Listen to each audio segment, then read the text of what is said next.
बिस्मिल्लाहिर्रहमानिर्रहीम। मैं हूं अरसलान इनायत और आप देख रहे हैं मेरा चैनल इंग्लियोरामा अकेडमी। इस चैनल पर आपको इंग्लिश लैंग्वेज और ख़ास तौर पर इंग्लिश ग्रामर के मुतल्लिक बहुत ज़्यादा लेसन मिलेंगे, जिनको सुनने के बाद आप अपनी डेली लाइफ के अंदर इंग्लिश लैंग्वेज बोलने की कैपेबिलिटी को इम्प्रूव कर सकते हैं। अगर आप इस चैनल पर नए हैं तो आपको खुशामदीद कहा जाता है, और अगर आपने इस चैनल को पहले से सब्सक्राइब किया हुआ है तो आपसे गुजारिश है कि अगर आपको लेसन अच्छा लगे तो वीडियो को लाइक करना, दोस्तों के साथ शेयर करना और कमेंट में अपनी राय देना मत भूलिएगा। तो आइए चलते हैं हम आज के अपने लेसन की तरफ।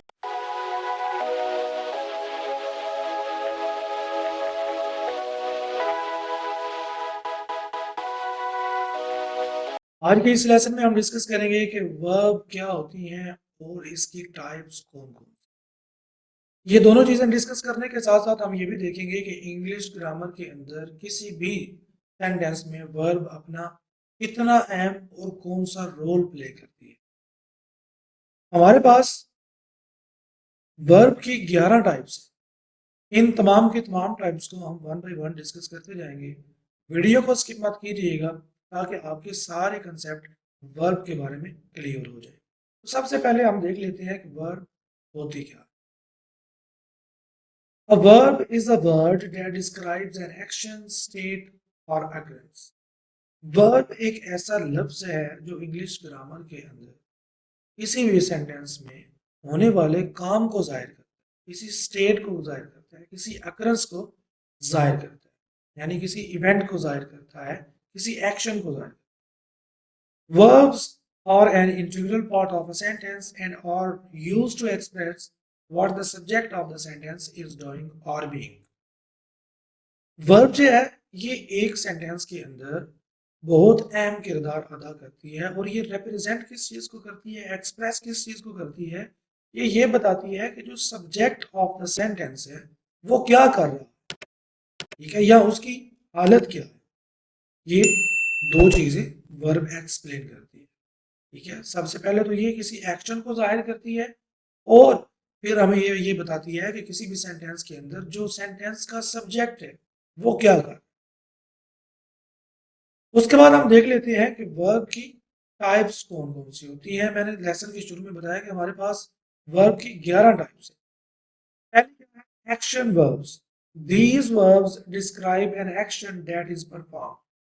कोई भी काम है जो कि किया जा रहा है या किया जाता है, उसके लिए जो हम लफ्ज इस्तेमाल करते हैं उन लफ्जों को हम क्या कहते हैं, एक्शन वर्ब। जैसे रन है, जंप लगाना है, नाच गाना करना है, डांस है, और सिंग है, यानी कि दौड़ना, छलांग लगाना, नाचना, गाना, ये सारे के सारे क्या है, ये एक्शंस हैं।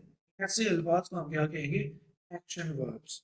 For example, he is dancing, वो नाच रहा है, तो इसमें डांसिंग क्या है, ये हमारी एक्शन वर्ब है। उसके बाद हमारे पास आ जाती है linking verbs. It is also known as copula, which means tie a bond, यानी कि हम इसको क्या कहते हैं, लिंकिंग। ये देखिए लफ्ज से ही जाहिर कर रहा है कि ये दो चीजों को आपस में लिंक करता है, ठीक है। इसको हम कैपुला भी कहते हैं, जिसका मतलब है टाई या बॉन्ड, यानी कि गांठ लगाना। These verbs do not describe an action. ये verbs क्या करती हैं, ये action describe नहीं करती, but rather link the subject of the sentence to a subject complement. ये किसी भी सेंटेंस के सब्जेक्ट को उसके सब्जेक्ट कॉम्प्लीमेंट के साथ अटैच करते हैं। ये सब्जेक्ट कॉम्प्लीमेंट एक डिफरेंट टॉपिक है, इसको हम किसी और वीडियो के अंदर डिटेल में डिस्कस करेंगे। फिलहाल हमें ये समझना है लिंकिंग वर्ब्स के बारे में। तो लिंकिंग वर्ब कौन सी होती है, be, become, seem and appear etc. Number 3 पर हमारे पास आ जाते हैं modal verbs. These verbs are used to indicate possibility, necessity और obligations, यानी कि possibility किसी किस्म का अंदाजा, necessity किसी किस्म की जरूरत, obligations किसी किस्म के हुक्म को जो चीजें जाहिर करती हैं उनको हम क्या कहते हैं, मॉडल वर्ब्स। जैसे कैन है, मस्ट है, शुड है एंड मे है। You can buy this things, ठीक है। He can win this race, ये क्या है, पॉसिबिलिटी है कि वो ये रेस जीत सकता है। You must have to remember the lesson, you must to remember the lesson. अब इसके अंदर मस्ट क्या है, ये ऑब्लिगेशन शो कर रहा है, निसेसिटी शो कर रहा है कि आपने ये काम क्या है, करना ही करना है। इसी तरह शुड एंड मे भी मॉडल वर्ब के आते हैं। हमारे पास जितनी भी हैं जैसे can, could, must, should, may, might, ये सारी की सारी क्या है, ये मॉडल वर्ब्स होती हैं। नंबर 4 पर हमारे पास आ जाती हैं auxiliary verbs. These verbs are used to form verb tenses, mood and voice. Auxiliary verbs जो है, सिंपली अगर मैं इसको आपको समझाऊं तो जिनको हम टेंसेस के अंदर हेल्पिंग वर्ब आज तक पढ़ते आए हैं वो सारी की सारी क्या है, वो एक्सिलरी वर्ब है। जैसे do, does, did, is, am, are, was, were, ये जितनी भी हमारी क्या है, ये सारी की सारी एक्सिलरी वर्ब्स हैं। टेंसेस के दौरान हम इनको हेल्पिंग वर्ब के नाम से पुकारते रहे, लेकिन जब हम पार्ट्स ऑफ स्पीच की रो से इनको डिस्कस करते हैं तो हम इनको क्या कहते हैं, एक्सिलरी वर्ब्स। जैसे यहाँ पर देखिए हमारे पास एग्जांपल नंबर 1 है हैव, बी से मुराद is, am, are and do. Number 5 पर हमारे पास आ जाती हैं irregular verbs. These verbs do not follow the regular pattern of verb conjugation and have unique past tense and past participle form. कुछ verbs होती हैं उनके बाद हम ed लगा देते हैं तो वो हमारी सेकंड या थर्ड फॉर्म बन जाती है, लेकिन कुछ verbs ऐसी होती हैं जिनके बाद हम ed लगाने से उनकी सेकंड या थर्ड फॉर्म नहीं बनती, लेकिन उनकी अपनी ही एक सेकंड और थर्ड फॉर्म होती है। ऐसे जितने भी verbs हैं उनको हम क्या कहते हैं, इरेगुलर वर्ब्स, जो कि do not follow the regular pattern of verb. Regular pattern of verb क्या है कि हम उनके आखिर में ईडी लगा देते हैं, वो उनकी सेकंड और थर्ड फॉर्म बन जाती है। लेकिन जो इरेगुलर वर्ब्स होती हैं इनकी एक अपनी होती है थर्ड और सेकंड फॉर्म, ये रेगुलर पैटर्न ऑफ वर्ब को फॉलो नहीं करते। जैसे गो है, ठीक है, गो की सेकंड फॉर्म क्या होती है, गो, वेंट, और इसकी थर्ड फॉर्म क्या होती है, गॉन। ठीक है, रेगुलर पैटर्न को फॉलो नहीं कर रहे। इसी तरह ईट है, ईट क्या है, एट एंड ईटन, इनकी तीनों वर्ब्स जो है first base form, second form और थर्ड फॉर्म ये अलग-अलग है, इसलिए हम इनको क्या कहेंगे, इर्रेगुलर वर्ब। नंबर 6 पर हमारे पास आ जाती हैं transitive verbs. These verbs take an object and are followed by a noun or pronoun that represent the direct object of the verb. Transitive verbs कौन सी होती हैं, जिनके साथ हमें एक ऑब्जेक्ट लगाते हैं, उनको हम क्या कहते हैं, ट्रांजिटिव वर्ब। जैसे ईट, आई ईट अ मील, मैंने खाना खाया। Throw, I throw a stone, मैं पत्थर फेंकता हूं, या आई थ्रू अ स्टोन, मैंने पत्थर फेंका। And find, I found my wallet, मैंने अपना बटवा ढूंढ लिया या मुझे अपना बटवा मिल गया। अब ये जितनी भी वर्ब्स होती हैं जिनके साथ ऑब्जेक्ट लगाना जरूरी होता है उनको हम क्या कहते हैं, ट्रांजिटिव वर्ब्स। नंबर 7 पर हमारे पास आ जाता है intransitive verb. These verbs do not take an object and cannot be followed by a noun or pronoun.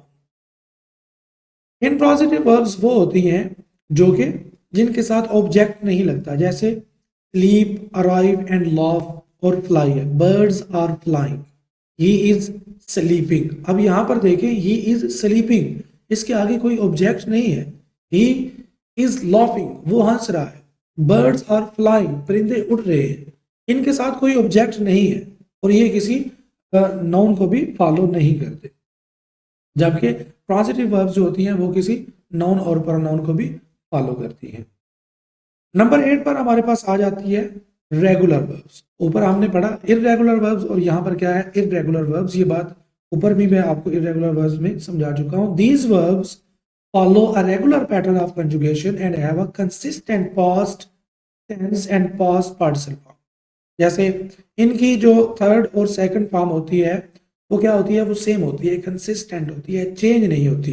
इनको हम क्या कहेंगे, रेगुलर वर्ब। जैसे talk, talk and talk, walk है, वॉक, प्ले, प्लेड, प्लेड, ठीक है, स्लीप, स्लेप्ट, स्लेप्ट। ये क्या है, कंसिस्टेंट है सेकंड और थर्ड फॉर्म के अंदर, इसलिए हमको क्या कहेंगे, रेगुलर वर्ब्स। नंबर 9 पर हमारे पास आ जाती है reflexive verbs. These verbs are used when the subject of the verb is also the object। ठीक है, ऐसी verbs जो कि सब्जेक्ट की तरफ रिफ्लेक्स करें उनको हम क्या कहते हैं, reflexive verb. For example wash, ठीक है, ही वॉश्ड हर फेस, ही सॉरी ही वॉश्ड हिज फेस, कि वो उसका जो वॉशिंग का जो प्रोसेस है वो क्या है, अपना मुंह धो रहा है।